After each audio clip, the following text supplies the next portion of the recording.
The test subjects that they gave it to, in this case, it was Wistar rats, they lived 90% longer than the control group. So the single longest longevity experimental result on mammals in history, peer-reviewed published research, is because of this molecule that I've been manufacturing since 1991.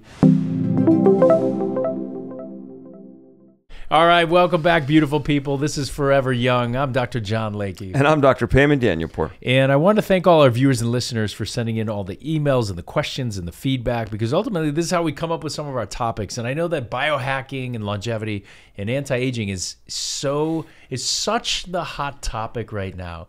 And, today's episode is no different. You're going to be well surprised by just the breadth and depth of knowledge that our next guest has. What if the secret to doubling your lifespan isn't in a pill or in a doctor's office, but in a molecule discovered by accident and now has been proven to extend life by 90%?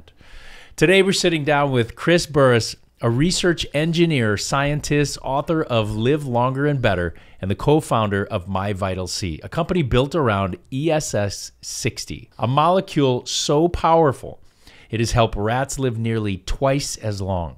And if you're feeling drained or like your body's aging faster than it should, this episode is for you. Welcome, Chris. Thank you so much for having me, Dr. John, Dr. Pay. I'm excited to connect with you guys finally, and also with your audience. And again, my job is to run around and share this information with as many people as possible. And thank you for helping me to do that. Thank you for coming in, and thank you for being here in person. We know you came all the way from Houston, and it's a pleasure to have you. Yeah, no, I think it's always better when you can do face-to-face, right? You get to connect with people. I think the audience really enjoys it, so I'm happy to be here. 100%. Well, listen, let's dive right in. I'm so interested. As soon as we started doing research on this and we looked into this, the story behind this is absolutely amazing. But first of all, your products are designed around a particular molecule called ESS60. For someone who's never heard of it, any of our listeners or viewers, what is it?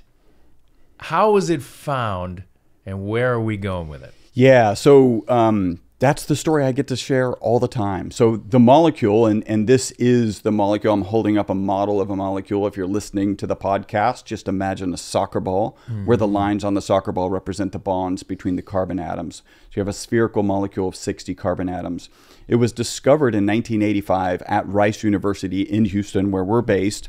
And the three scientists who discovered it won the Nobel Prize for that discovery in 1996, so short 11 years from discovery to being awarded the Nobel Prize. The discovery is kind of serendipitous. I actually do talk about this journey with this molecule in the book Live Longer and Better. And originally there was a professor, Dr. Harold, he's now Sir Harold Kroto, he's actually passed now, but he was knighted because he won the Nobel Prize for this discovery. He's an astrophysicist, right? This is not where a lot of your kind of breakthroughs and health, longevity, whatever happens. He was looking into space, and there was a spectrum that he couldn't identify what it was, and he theorized that it was with carbon. He knew Dr. Richard Smalley, who was at Rice University. Dr. Smalley had an amazing piece of equipment. What it would do is it would shine a laser at a sample, and then the vapor that comes off of that sample, they would take a puff of inert gas and carry that vapor into a mass spectrometer, and then they could analyze the specific molecules that were made. Wow. So Harold Kroto came over and he's like, Dr. Smalley, I need you to put carbon in this. And Dr. Smalley was like, no. You're not putting boring carbon in my piece of equipment. I'm doing sexy things like titanium and exotic alloys. So the answer is no. So he was rebuked. He comes back on a second trip, same question and same response. No, carbon's boring. So the third time he comes back, actually gets the same response, but one of Dr. Smalley's grad students pulls him aside, says, Dr. Kroto, I'm coming in this weekend. I'll put your boring carbon in this piece of equipment. And he did. And ostensibly, if you're vaporizing graphite, you're just going to come up with graphene sheets, right? Just simple sheets. And there was a peak at 60 and a peak at 70. And he was actually able to tweak the equipment and increase those peaks. And if you're thinking about sheets of graphite or graphene, why would you have a predominance of 60 versus 59 or 61? It's just a flat sheet. So there was something going on. Ultimately, they kind of sat down and figured out that it was this amazing geodesic dome shape. The geodesic dome was brought to prominence by Buckminster Fuller.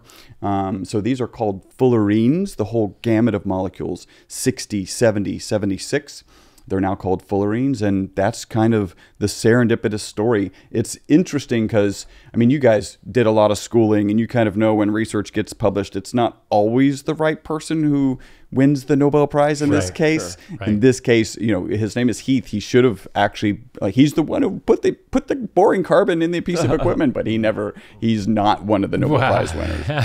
And how and when did you realize that this molecule is going to have such massive implications for human health? Well, so it really wasn't me that kind of came up with this, right? My business partner was actually working on the University of Houston campus for a very famous in an organization called the Texas Center for Superconductivity. So they were doing superconductivity research.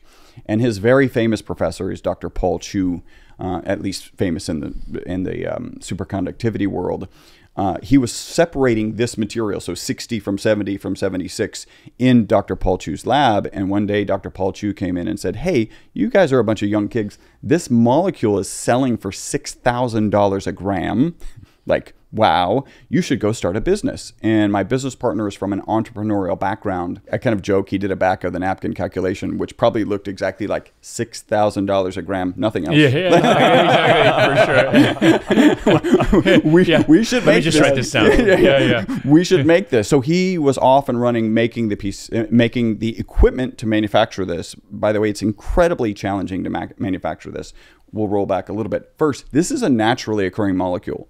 So you guys, everyone out there has been exposed to this molecule before. If you collect the soot from a candle flame, right, a cold steel plate over a candle, you'll get that black soot. That soot has parts per million or parts per billion of the ESS60 molecule. Just not enough to be appreciable for a supplement. Right. Or any kind of research. And so in order to manufacture this, you actually have to vaporize 2 graphite rods in an inner environment at a reduced pressure, so a slight vacuum. It turns out that graphite is one of the hardest materials on the planet to vaporize, and you actually need local temperatures of the sun to vaporize graphite. Wow. So we have a sight glass. You have to have welder's goggles, welder's lens, or you'll burn out your retina. And if you let that light shine on you, you'll get a sunburn. Like, it is local temperatures of the sun. Whoa. So it's pretty challenging to make. I got brought in to help them do drawings. I was actually kind of supposed to go away. And there was another business partner we're still good friends with. He wanted to do fun college stuff. I always knew I was going to be an entrepreneur, and I couldn't think of anything more fun. And so that's when we built the company. Now, they actually thought the molecule was going to be toxic before they thought it would have health benefits. I mean, early on, they understood. Well, yeah, you definitely don't think of graphite, as being a longevity molecule, or at least where this will stem from. Yeah. So, I mean, it's not. Yeah, our body finds carbon to be a foreign substance. Yeah. Really. Yeah. Well, there are some kind of, you think about activated charcoal or activated carbon as kind of benefits as a detox agent. I mean, the story actually gets a little scarier. This molecule is amazing. It performs as well or better than the current best material in almost every application. So it makes better inks, better batteries, better tires, better photocells. And this is where people are like, this is we're forever young. Isn't this going the wrong direction? Yeah. I didn't wake up today and look at my car battery and think, what part of my car battery should I be taking on a daily basis? Right. And then, like I was saying, they actually thought, because this shape is the same as benzene here, benzene ubiquitous in our society, right? We don't, like, just real quick, if you glance around you, everything plastic gone, like, that's how important benzene is, because benzene is the foundational molecule. But if it's on its own, it's known to be toxic and known to be a carcinogen. So they assumed this molecule would be toxic. They put it in a toxicity study. Instead of being toxic, the test subjects that they gave it to, in this case it was Wistar rats, they lived 90% longer than the control group. So the single longest longevity experimental result on mammals in history, peer-reviewed published research, is because of this molecule that I've been manufacturing since 1991, dissolved in a high-quality extra virgin olive oil, which is really what we've put together in our MyVitalC product. Amazing. Wow. Now, how does ESS60 work in the human body? Yep. And what are the clinical implications of it being able to cross the blood-brain barrier? Our current theory, I've gone through a lot of iterations. The first one was, hey, our most consistent testimonials, people take it in the morning, they report mental focus and energy during the day, and then better sleep at night, right? So if you can just improve people's sleep, you're going to improve their physical, mental, and emotional well-being, right? So that was where we landed first. The next was thinking about these animals living 90% longer. What does the medical community tend to think about aging? They tend, not everyone, but tends to think about it as an oxidation and an inflammation process, right? We can put check boxes on those. So there's an ad hoc study out on the web showing our product to be 172 times more powerful than vitamin C. Peer-reviewed published research, 125. So I'm from Texas. We put a big old check box right on antioxidant. Made it. Anti-inflammatory, and you guys probably understand this as well as any, the FDA has equated discussions of inflammation to be the same as discussions of the diseases of inflammation, which are the diseases of aging. So Alzheimer's, arthritis, cardiovascular disease, cancers. 4 horsemen. And so, so if I say things like, hey, we help solve chronic inflammation, the FDA hears me saying, we cure cancer and arthritis, and then we're like, well, no, we are not saying that. Different. Lots of research to go. I mean, there's really cool implications, and we can talk about those, but there's lots of research that needs to go down there. What we can say, what the FDA allows us to say, is that we address inflammation, like exercise-induced inflammation. So we've all had a tough workout. We've all maybe just walked longer than normal and woken up that next day and felt that inflammation. We absolutely address that type of inflammation. And we'll end up coming back to it because we're doing some pretty fun stuff. Here's where we've landed now, right? Because even how are you improving inflammation, if you are, right? Like how are you working as an antioxidant? I mean, it's pretty easy to understand that this can hold up to 6 negatively charged particles. It's something that we knew way back in the 90s. But what is really going on? In the current theory, we call it the BOSS theory. So buffering oxidative stress system. So we know from peer-reviewed published research that this molecule gets into the mitochondria.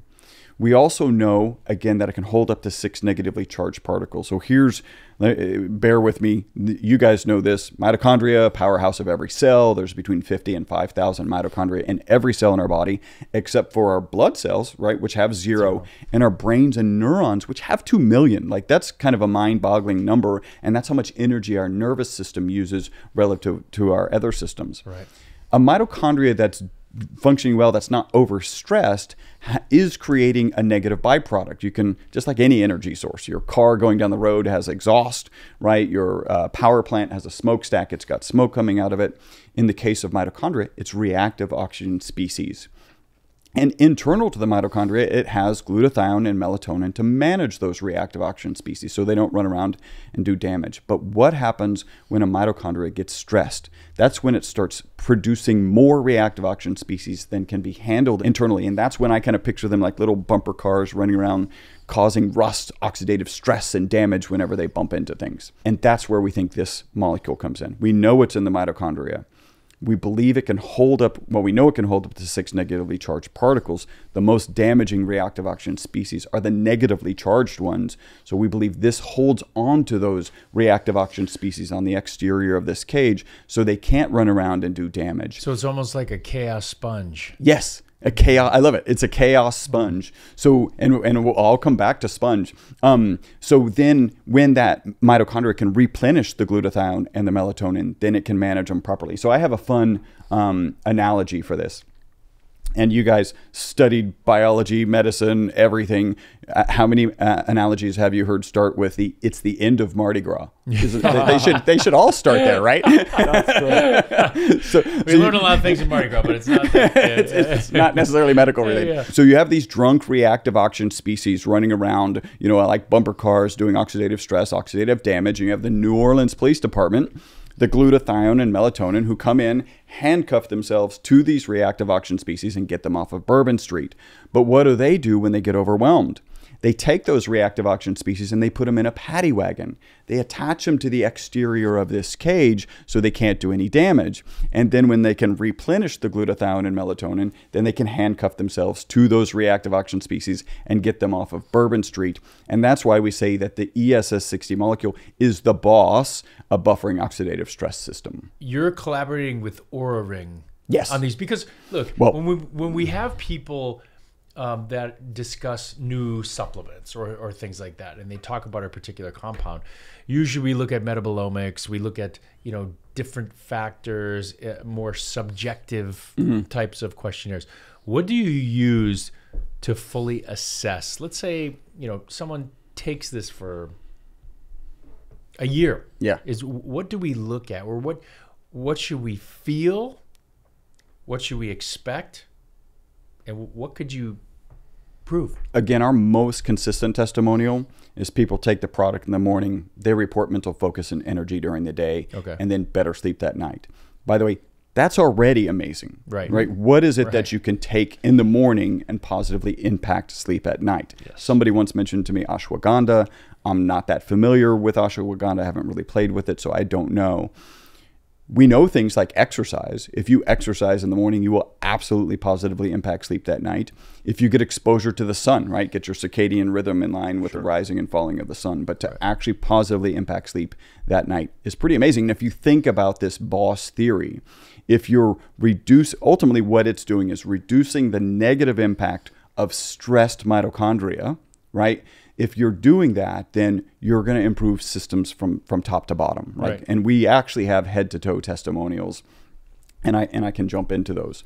But that's our most consistent testimonial. What we like to think about in terms of what we can actually measure. You mentioned Oura Ring. So we started a study with Oura Ring. This was actually pre-pandemic. I ended up in a conversation with a Benjamin Smar. He's out of the University of California, San Diego.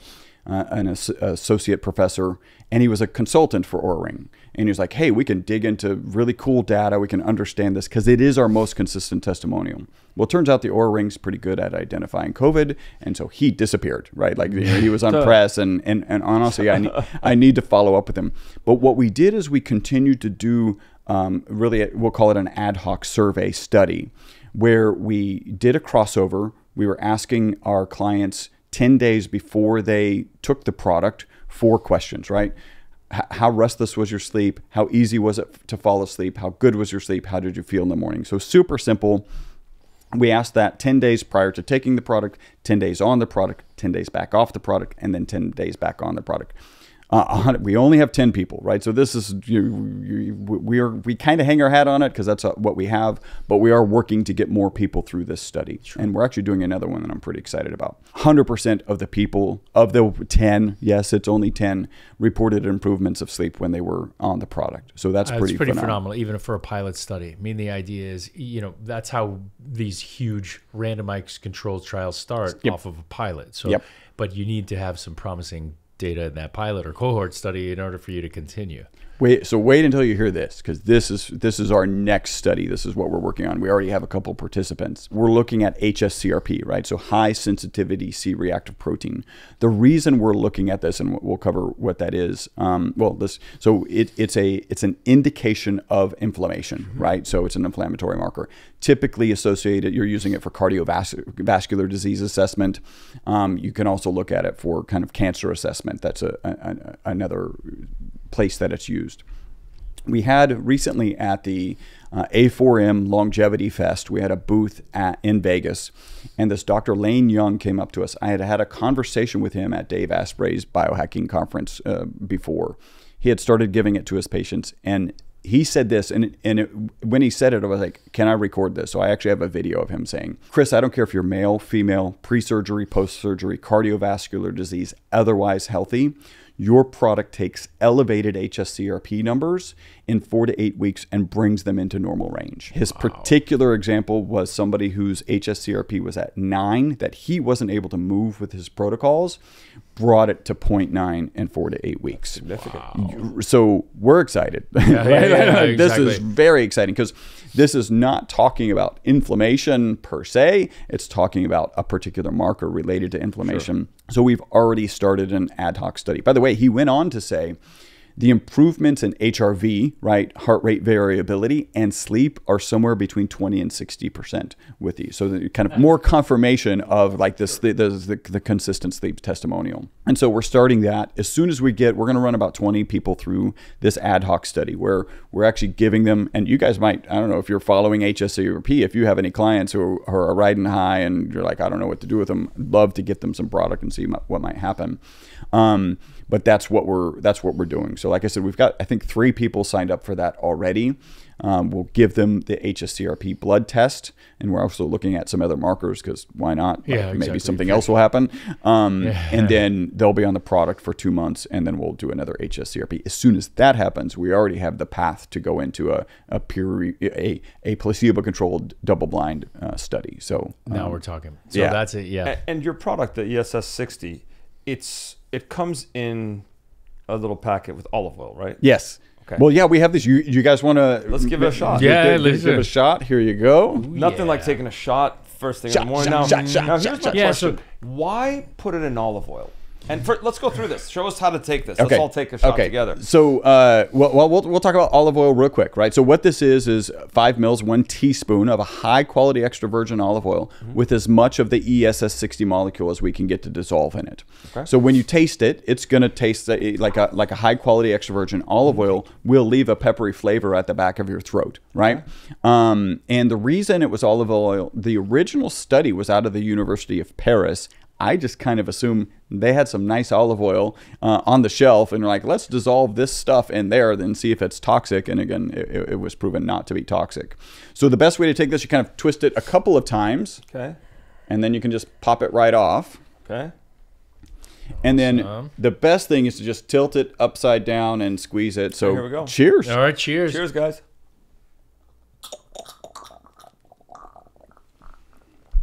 Ooh, it is nice, smooth olive oil.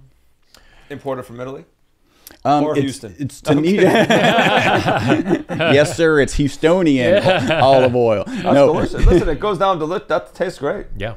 Yeah, and it's interesting because it is a high quality extra virgin olive oil, and at some point we might get into like, what are people concerned about? What are people saying? Some small percentage of people were like, it's burning the back of my throat. Is it rancid? No, that's the opposite. That's the first of all, there's no burning there. That actually tastes great. Look, it begs strange questions here.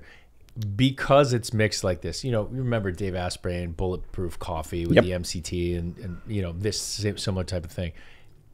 Is there something I can mix or can't mix this with? So what if I put it in my coffee? What if I put it? Absolutely. You can put it in your coffee. We actually have an MCT version of the product. And that's really fascinating. What's really fascinating about this, okay, we can geek out on the chemistry here. Yeah. MCT, kind of a clear liquid, right? Mm-hmm. You can imagine this carbon powder, if you're holding it in your hand, is a crystalline black powder, right? Kind of like sugar crystals or salt crystals, except for they're black.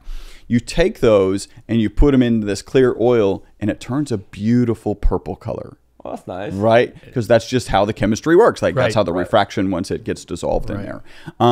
So yeah, and in fact, my daily routine is I take 1.5 teaspoons of our MCT. So kind of a Dave Asprey Bulletproof Coffee thing. I don't do the ghee. I don't like the taste that much. Yeah, and then there's a lot of calories, right? Yep. But I do the MCT in a good quality coffee. I put about 1.5 teaspoons of our MCT product in there. While that's blending, I take about 1.5 teaspoons of this. All right, so we don't worry about heat. We don't worry about cold. Well, just like olive oil. So treat it like an olive oil, right? You wouldn't leave it. You don't want to heat it up. Yeah. It makes sense. Yeah. Well, I'm just but to drizzle it on. Oh, hot coffee's fine though. Yeah, because that's not gonna. It's kind of repeated over time would be the challenge, right? So like olive oil, you typically want to keep it in the pantry. Right. You don't want it exposed to high heat. That tasted fantastic, but I also like olive oil. Yeah. No, very smooth, very smooth. You've been working with this molecule for decades now. Yeah. How long did you tell me? Yeah, so 34 years we've been manufacturing this molecule. Why don't more people know about this? First of all, it seems to have so many benefits on so many different things at so many different levels. Why are we just really hearing about this? I'll give you 2 reasons. One is I need to do a better job. And I know you weren't trying to say anything bad about me, but no. I need to do a better job. I need to get on more shows. We need to get one of the challenges when you market this, right? Like we have a lot of time to connect here. You guys kind of took the time to do the research, which I appreciate. And most people don't have that time, right? So if I come in and I say, hey, you should try this, you take it in the morning, you're going to get mental focus and energy and then sleep better at night. We're already uncomfortable for people. Like, I'm not sure that's real. And it does happen to be an oil, right? So people are like, I know what that really is, right? Your first thought when you start thinking about all the ramifications of better sleep, focus, increased energy, longevity is like, it's snake oil. Like that's the reality. That's what people think. So you have to hone down to the message and we're still working on that. So that's one of the things. Then we can add dollars behind it and it can actually work on its own. Right. Until then, it's how do I get on as many shows as possible and share this information with as many people as possible. And I will say, like, if you think about the entities that would have the budgets that could actually get behind this, there's no IP here. There's no intellectual property. You can't patent it. There's, you can't, like, there's nothing for them. So they're not going to, big pharma's not going to throw their weight behind something like this. Yeah. But I mean, to me, I think of it as we've already polluted our food, our nutrient system, right? But what if we were to infuse our foods with something like this, as opposed to, so now I would go to the grocery store, I'd get MyVitalC, vegetables that have been sprayed with this or something like that. I'm just thinking of the oil that you're going to drizzle on your salad. Yeah, exactly. To use this oil instead. Now, a couple questions real quick. Yeah. How long do I have to use your product to actually feel the effect? Is this something that, you know how it is. Yeah. We're in America. Yeah. It's if this was somewhere else, people would be like, okay, I'm going to trust the process. Yeah. But in the States, we always first of all, we like it quick. Yeah. Second one, we want to know. So is it going to be 3 days, 3 months, 3 weeks? What should people just really expect? So that's a great question. And I'm going to throw this out there because it's kind of funny. The results can be subtle, and I'll kind of describe that. To the point that we actually had a marketing company go, maybe you should add a laxative to this so that people have an experience right away. It's like, wow. I get where you're coming from. Right. We're not going to do that, right? Because it can be subtle. If you just think about improving your sleep, most people, I mean, unless you're Brian Johnson, who's going to sleep at the exact same minute every day, people are getting an extra hour or an hour less, and you don't kind of pay attention to that. And if I just told you that your sleep was better, not even that it was an extra hour or less, it was just better. I mean, I've literally had conversations with this lady next to us, in the office next to us. She was talking about, she was in the middle of an oncology treatment, and I was like, here, take these bottles, like, please, like, I think these can help. And I went back to her like 10 days later. I was like, have you noticed anything? And she just got so kind of depressed, like, Chris, I haven't really noticed anything. And then I said, well, how's your sleep? And her eyes like lit up like Bambi. She was like, oh, I've been waking up at 5:30 every single day. She's former military. That's the time she's supposed to get up. But you don't notice those things, right? So it can be really subtle. I'll share this. We have had testimonials as quickly as the same day. And what that looked like, this lady, she took the product in the morning, gave me her video at the end of the day. And she goes, this is amazing. I didn't finish my cup of coffee today. And if you're a coffee drinker, and you notice that thing, then you know. The other one, which is the opposite, and also includes arguably the worst testimonial about a supplement you will ever hear. This lady, Gwen, is our largest distributor in Houston. Fantastic lady. I've done some videos with her. And one of the videos I did with her, she shared that if you had asked her at the 3-month mark if she had noticed anything, her initial response would have been, no, I haven't really noticed anything. But then she kind of slowed down, took stock of her life. She's like, wait a minute. I'm actually working later every day, and I'm waking up earlier. I've never been a morning person. And here's the worst testimonial about a supplement ever. I cleaned my garage. We don't use that in any marketing material. I can relate. No one wants to do that. But it means some more of this for my wife. Yeah, that's exactly. I was like, wife, staff. Yeah, I was like, can we overdose on this? Because, how much, are you supposed to be taking? Yep. I know you have recommendations here, and we're going to go over, top sellers and things like that. But is there a too much So we do get that question, right? Is there a toxicity level of this? Yeah. Let's find out today. Yeah, exactly. Hold them down. So I kind of joke that we believe the toxicity level of our product is related to the toxicity level of olive oil, which involves drowning.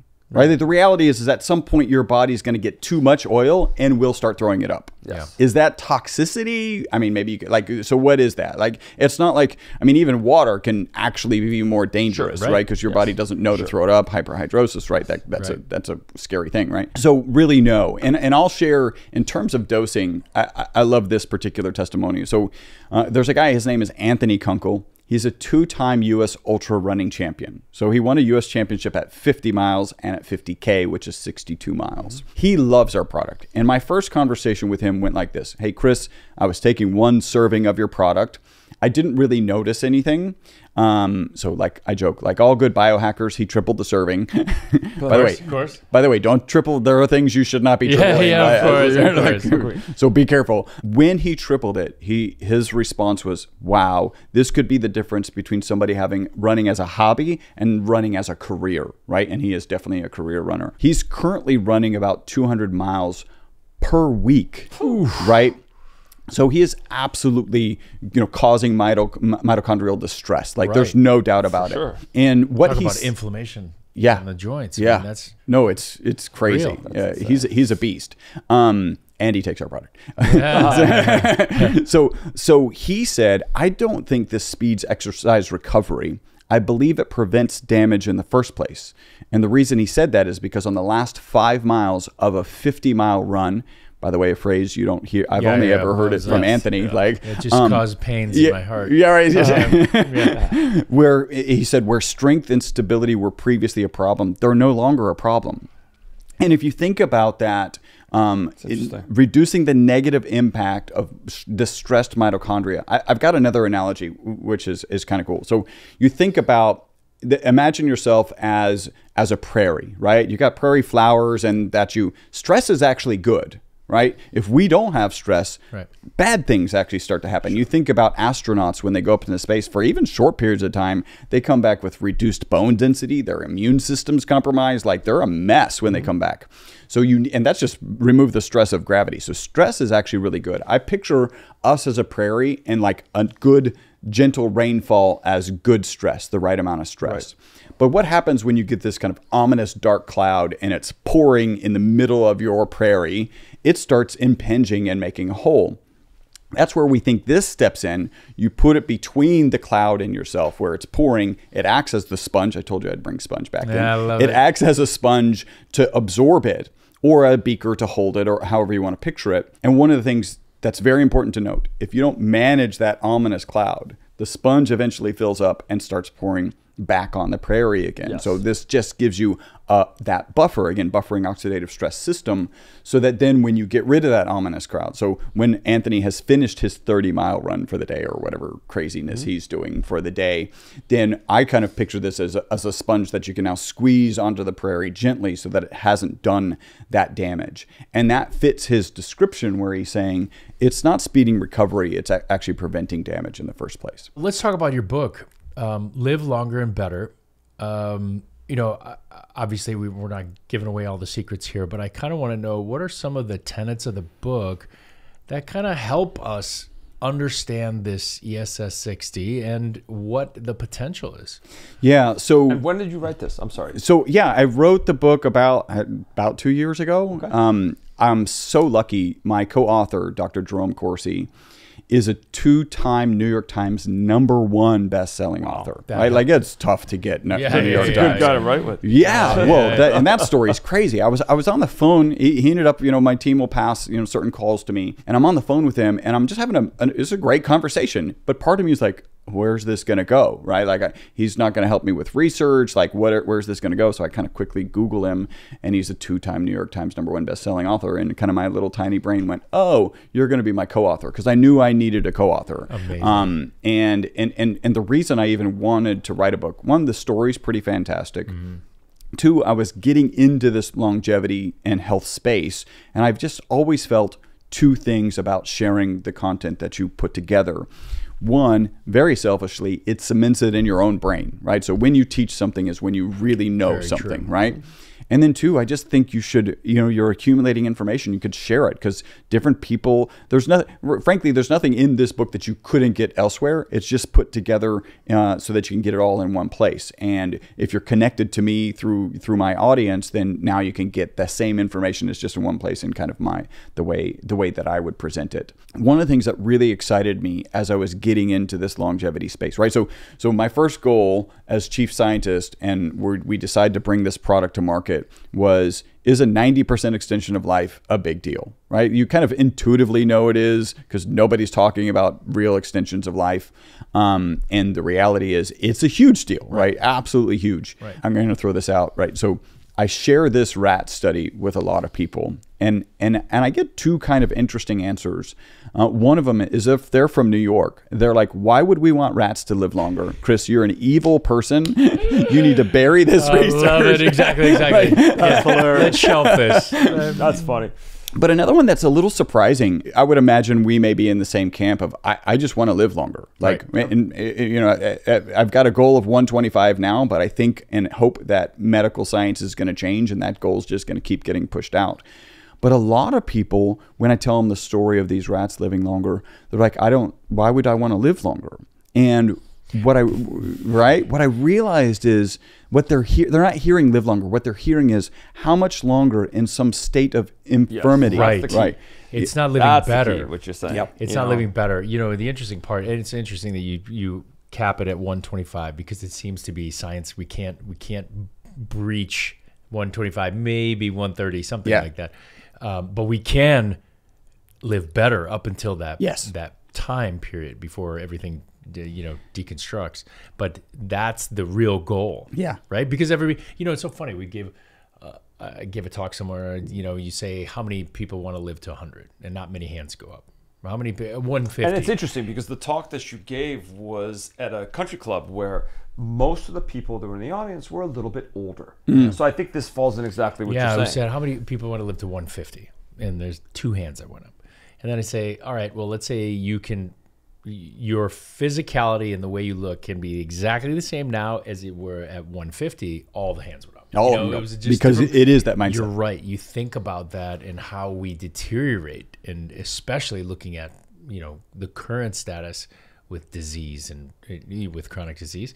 But I do think that and we do associate most of our disease to inflammation because out of the 12 hallmarks of aging, they're all linked to some type of inflammatory disease, and we call it inflammaging. Yep. And so I think that this is one more amazing product that it is like it's an inflammation sponge. Yeah, but it's interesting. Got to be careful when we say that. Right, of course. If anyone from the FDA is listening, I didn't say that. I don't know. Maybe inflammation sponge, it is a little esoteric biologically. But that's what's so nice about your product, though. That's different than most products that are out there right now.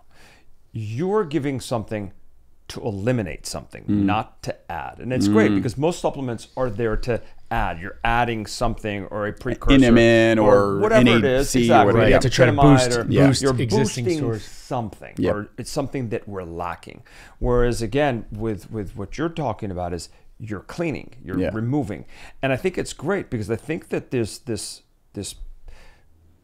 we're trying to put ourselves into homeostasis and into equilibrium. Yep. And the only way to do that, I remember in med school, I think that was the first word I learned, and they kept talking about the only way the body works is you're in this body of equilibrium where everything is working together. So not only are we adding, we have to remove bad things, because if we don't, then it just builds up, like we talked about, whether it's plaque in the arteries or whether it's in your brain with amyloid or anything else. This is there to kind of filter, and it's great. It's a different way of looking at it, and it's a different way of achieving longevity and living better and living healthier, which I think is fantastic. Honestly, instead of saying take more supplements, you're like, take something to clean yourself out. And I really actually love this. My question is, how, like those skeptics that come to you and say, well, this doesn't work, in the future, what are you going to do to prove that it does. Yeah. Because that's the hardest thing with anything that we do, even with our skincare. Okay, this is going to make your skin tighter. How am I going to prove it? Yeah. And with plastic surgery, it's easy. I show you a before and an after, right? Yeah. You don't like, you like. Yeah. So really what we're going to lean on moving forward is like that HSCRP study, right? If we can show a dramatic reduction in people who are elevated, I mean, that's one of the challenges is like, how do you go and recruit people who have an elevated HSCRP? Right. And some of it is by going to practitioners and you know, in the case, I don't think I mentioned this, Dr. I did. He had a client at 9 who got to 0.9. Like if your protocols aren't working, hey, like give us a try and let's see what happens. Anyone listening that has an elevated HCRP, come on in. Yeah, absolutely. And so here, I'll share some interesting kind of data because this is another potential path. There was a health optimization summit in Austin recently. We had a booth there. Serendipity is just absolutely amazing. The guy next to me is a former Apple engineer. The company is called Core Health, and he has the ability to look at, I think it's ERC, erythrocyte. So if you take blood and it's separating rate, the sedimentation rate, ESR, yeah. He's a fantastic guy. It's a $300 device, and for $10 a test, you can understand your sedimentation rate and therefore your inflammatory kind of status. Like it's one way to look at inflammatory status. So I started chatting with him. I love the concept of what he's doing. And so he gave me a free test. And he has a biological component of this test. And it had my biological age 20 plus years younger than where I'm at today. Right? Fabulous. So that's one. Another one is glycan age. I don't know if you guys are familiar with glycan age. Yeah. Sure. They look at glycans and how they attach to certain molecules in our body, and that tends, like all things, there's this curve, right? And it always goes this direction with age. In that particular study, it had me at age 21. Wow. Right. And I'm like, I don't even know if I want to be young. Can I still drink if I'm biologically under 21? What's your give me your biological ID. So that was a fantastic result. And then the one that's kind of maybe less favorable is MyDNA. Yeah, right? DNA methylation. It's a good test. When I was 51, I took the test. It had me at 59, and I was not really happy about this. Right. I took it 3 years later because actually I was going to record a podcast with them. So at 54, it had me at 58. So the right direction, 1 year younger after 3 years. So honestly, if I had submitted that, I don't know if you guys are familiar with the Rejuvenation Olympics. This is where Brian Johnson is keeping track of how slow he is aging. Oh, this is great. I literally reduced my biological age after 3 years had passed. I would be well ahead in that. And those are some things that we're looking at in terms of testing. But you guys know testing is expensive. Yeah. We're going to lean on where we have the most solid data. Like I said, we'll do this 20 kind of ad hoc HSCRP test. There's actually another way that we can execute this with kind of very manageable costs. So we'll probably be pursuing that as well. In reality, it would be nice for me to say, hey, we've already started a human longevity study. Mm-hmm. But if the average human lived 90% longer, the average human would live to 152. This is going to be the longest study known to man. Exactly. Yeah. So that won't happen. It's hard to do. Well, the one thing, I brought it up to, one of our guests on a previous podcast. We said, but now you can test for epigenetic changes. There are companies that you spit in a cup, and then you take this for 8 weeks, and then you spit in a cup again, and it will show you the genes that it's triggering, which is very powerful data. That's no longer taking metabolomics. That's you're looking at gene change, the expression changes. So that's something that can be done that works much quicker. Yeah. Right. So we're doing something similar, I think, with 10 patients, and we're trying to look at longevity, stem cells, regenerative stuff like that. But there was a recent change in stem cells, right? Like some state is now really. Florida. They're talking about Florida, it, but it's other coast. Yeah. The interesting thing is it's the FDA, right? So as much as the states want to put their own rules, it's still a federal rule. Yeah. So I don't know how much it's going to change it, but we'll see. If you look at CBD, like that is totally out of. Right, I mean, it's under federal, just or even THC. jurisdiction. I mean, look at THC all over. I mean, you have legalized, cannabis in some states, and you can't. It's a federal mandate, but there you're penalized with. Aren't you penalized with? You can't do banking, right? So banking is a challenge if you own the business. You're all cash, which is which people don't care. Yeah. So now you have your own podcast. Yes. So it's called Living Beyond the Norms, Yes. right? It's fascinating to me because you just talked about your aging profile. What are your tips and tricks? Tell us about your podcast. But I want to know what you're doing because you look great. Thank you. Seem very energetic and vibrant. And I know some of it is in here. What else do you do? Yeah, well, and I'll kind of finish because we were talking about why I wrote the book and kind of why I came out with the podcast. And I ended up I have a longevity summit. I'm actually going to re-release it in August, and I did really cool things in it that I didn't know that I could at the time. I ended up interviewing Dave Asprey, Ben Greenfield, Dr. Stephen Gundry, right? Kind of some of the heavy hitters in the longevity and biohacking space. One of the things I'm excited that really got me excited about this whole longevity space is Dr. David Sinclair's work. Sure. Right? His book, Why We Age and Why We Don't Have to, I think that's the right title, is pretty amazing. And he was really lobbying for the medical community to look at aging as a disease, right, because you end up with these silos of Alzheimer's, cancer, cardiovascular disease. These are all diseases of aging. And so you have funding that's going in different places, but one of the overriding contributing factors is age. And so if we could figure out how to address aging, you would know, a lot of people, disease. Right? Like a lot of people think if you eliminate cancer, like we're going to live a lot longer. No, it's about 5 to 8 years, because then the next 4 horsemen steps in and will take you out. And so I'm really excited about that. His kind of theory, information theory of aging.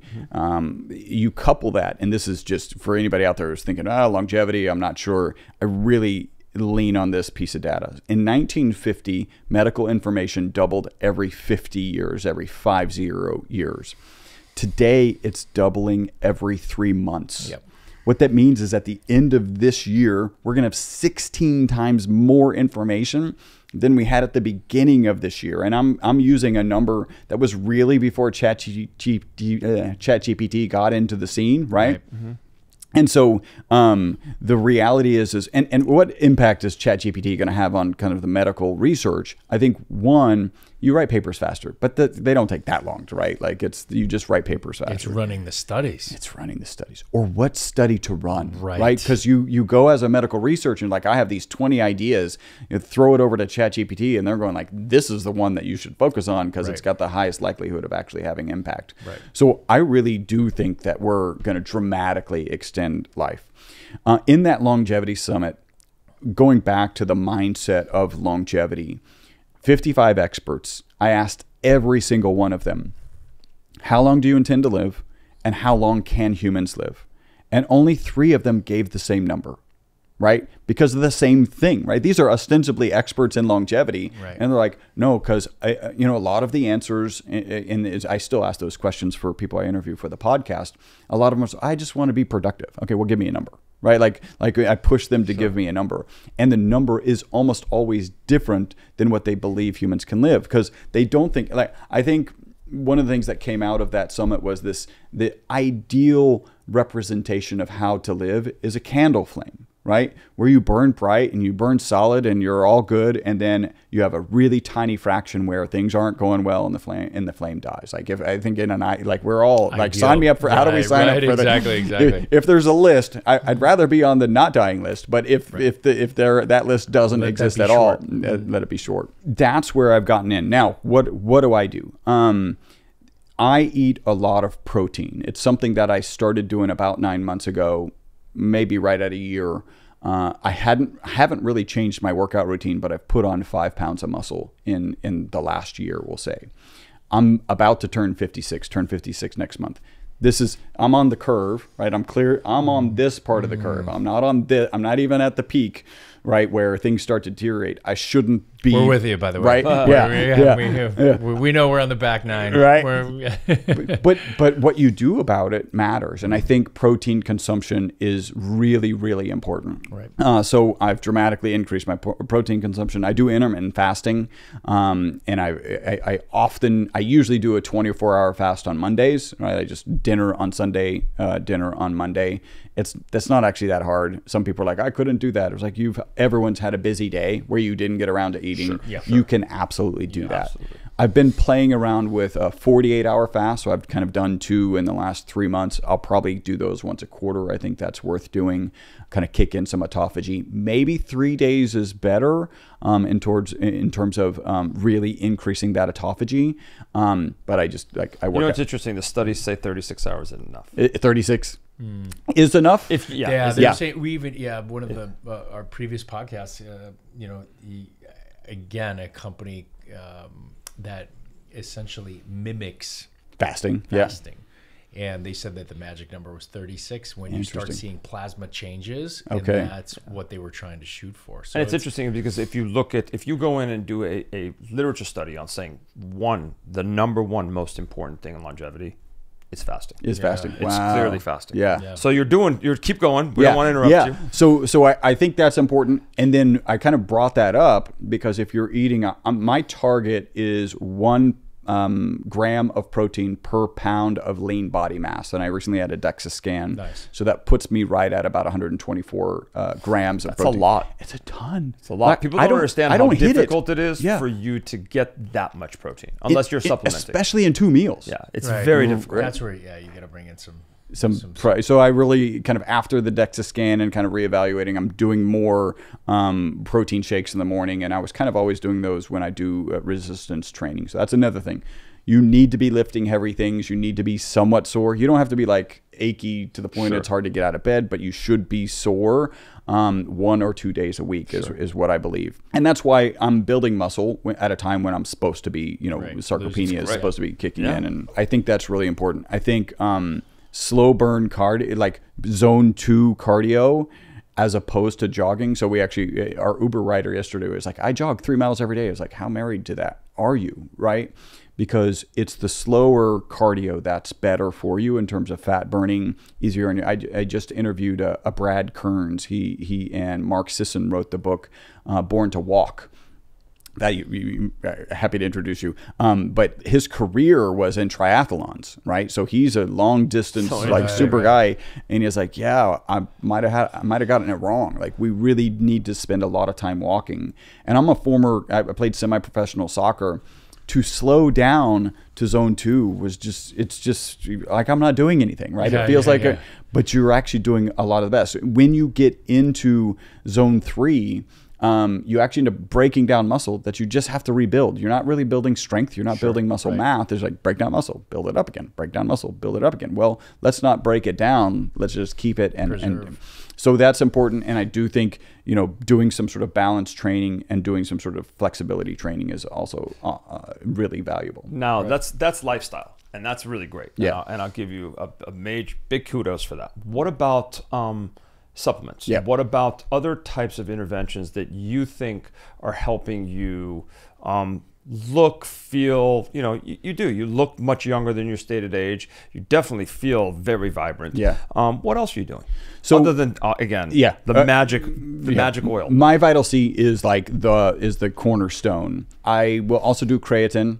Right. Okay. So about 5 grams, considering 20, because there's a lot of I'm seeing a lot of stuff about 20. It's an inexpensive supplement. So I really think everybody should be. I think I haven't heard anyone. We should put that in the water instead of fluoride. Yeah, exactly. That's a great idea. So creatine. And then after that, I dabble with some stuff. I've done some like BPC 157 and TB 500. I was actually trying to address more chronic stuff like a tennis elbow situation. Sure. That's not really the right fit for that, and I didn't really notice anything off of that. That's like, so when I started doing subcutaneous injections, like now I'm a biohacker. Like, exactly. You've graduated. And what Chris is talking about are some peptides. We've talked about them on our podcast before, and honestly, I've heard everything from yes, it's the magic, and I've heard whatever. It really doesn't do a lot. Yeah. So I kind of. I'm right where you're. Maybe it works, and maybe it needs to be the right, more like a muscle tear or a tendon tear that we're trying to address, as opposed to kind of some repetitive. And honestly, that's it. So I have some things. I think vitamin D is something you got to be supplementing. Sure. I actually recently did an interview with a guy who has a red light panel on the market, and the fascinating piece of the interview is he was in a really deep, dark space, and he had read, this was, kind of back in the 80s where nude sunbathing was a thing, right? And he goes out and he's like 15 minutes front, 15 minutes back, and felt better that day, that exact same day. And so that is one thing that I do try and get is 15 minutes of sun. Just so your audience knows, I'm not doing nude sunbathing. I'm not opposed to it, but that's no not judgment. So I think that's important, getting some sun, and you want it to be early sun so you're not really getting the damaging rays. So I don't have kind of a cadre of supplements that I'm taking. That's great. It's great to show that lifestyle can do so much. And it doesn't have to, you don't have to rely on a lot of extra things. Yeah. I do think regenerative medicine can take you to a whole nother level, but again, that's a different story, using things like therapeutic plasma exchange and using stem cell therapies and exosome therapies. I think that's a whole nother level, and obviously it's not FDA fully approved in the United States, and you'd have to go overseas and things like that. But I think it's great to see. You guys have a clinic, we have a clinic in Cabo San Lucas that we do stem cell therapies at, and we've seen amazing results for things like tears or joint issues, and also just regular, just feeling better. Same thing. Overall vitality, and it's interesting because I don't think there's any one bullet. There's no one pill or one thing, but this is certainly in kind of a category of its own. Yeah, it's different than a plant-based sort of supplement that we're using or something to that effect.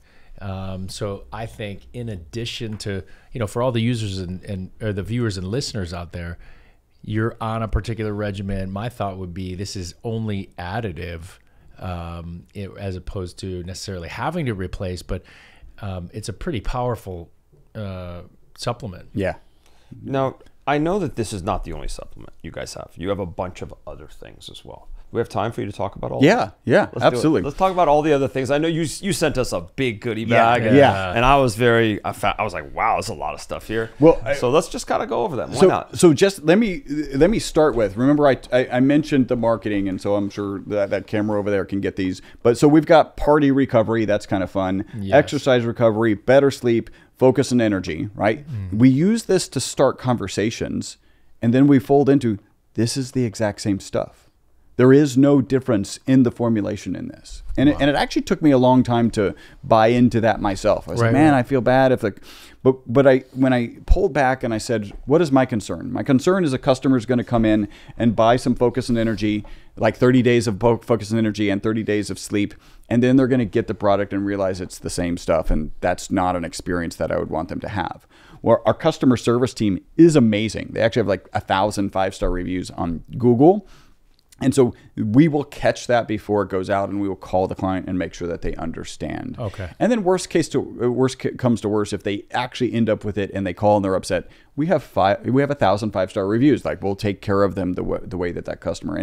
And finally, when I let go of that, it really is amazing the conversations that we have at conferences with those products. So I probably don't have as many products as you think. It really is the same product kind of repeated. And in fact, I know my wife and we were talking earlier, we actually have a menopause branded version of this. Took it right out of my mouth. I was just going to ask you. Yeah. Which is the same stuff, right? And menopause is it's kind of interesting. I've had lots of interviews with menopause experts, and not something that I'd ever really have thought I'd know anything about, other than the experience, kind of with my wife going through it.